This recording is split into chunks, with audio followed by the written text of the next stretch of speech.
summertime, and I have my colleague with me too, so just in case you want to talk to us later, you can definitely do that. It was really shocking because when we first met Khalif, we didn't know about everything that Akeem just said. We didn't know about the situation, him being in jail. All we knew is that he just wanted to go to college. And his first semester wasn't the best, but regardless of everything that everybody might say, he came back the second semester and he was able to have an average of 3.5 GPA. Yeah. We have students that have both parents at home.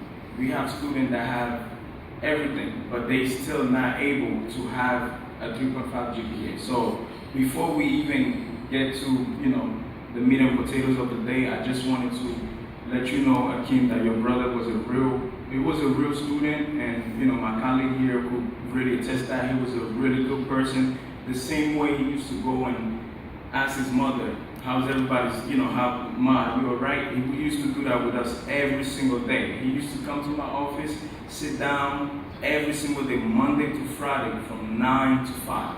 If he's not in the office, he will be in classes. And as educators, I'm 25, I'm a black man. I've been here, I wasn't born in the United States. I've been here 8 years now. I went to college.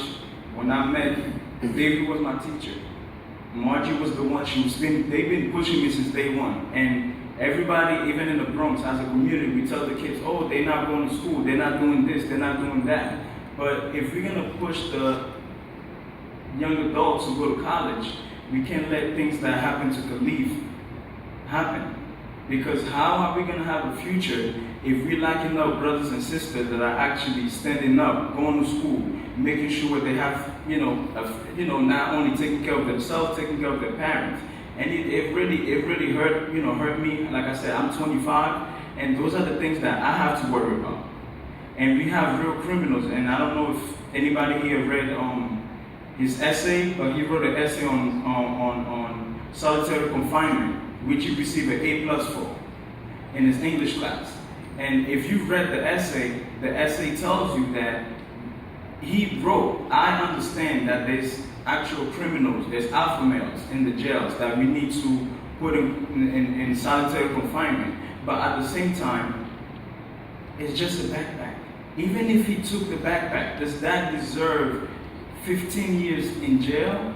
When we have people here stealing money, it's so petty. And like you said, it's something so petty. And for a young man with no criminal record whatsoever, with not even one little dirt under his name, have to and go 3 years just because Khalif said, you know what, I'm not guilty and I'm not going to plead guilty. If it was any of us, I'm sure that we would have taken the easy way out. But this is something that we have to open our eyes about and make sure that when we see brothers and sisters in the street, or when it's time for election, we don't just sit at home and say, oh, somebody else is going to vote. Oh, anyway, it doesn't matter if I vote or it doesn't matter if I don't vote. It's still going to be the same thing. No, civic engagement needs to be important for us. And a lot of times, same thing when it snows and they don't clean the street in the Bronx, everybody's mad. But when it's time to go vote, nobody goes out and vote. These are the things that and that happened to Khalif. I was close to him. I lived 3 blocks away from where Khalif used to reside. So it could happen to anybody. It's not just one person. So we can't sit here and believe that the next person is going to vote. And when things don't happen the way we want it to happen, then we start complaining. No, we complain from the beginning. That's what we do. If somebody is not going to represent us and make sure that we have what we need and make sure that our kids could go to school without worrying about being stopped for petty things, it's not going to happen. We're always going to have to go to multiple funerals and we're going to have to cry our whole lives, but it's time that we stand up and we actually do something. I'm surprised that the room is not filled up today, and I really want to say thank you to everybody, because people cry, oh, I'm sorry you lost your brother, I'm sorry you lost your sister, but when it's time to do action, a lot of people don't want to take action. They just want to sit at home and watch TV and say, you know what, I'm sorry, I'm going to send $50. This is not about money anymore.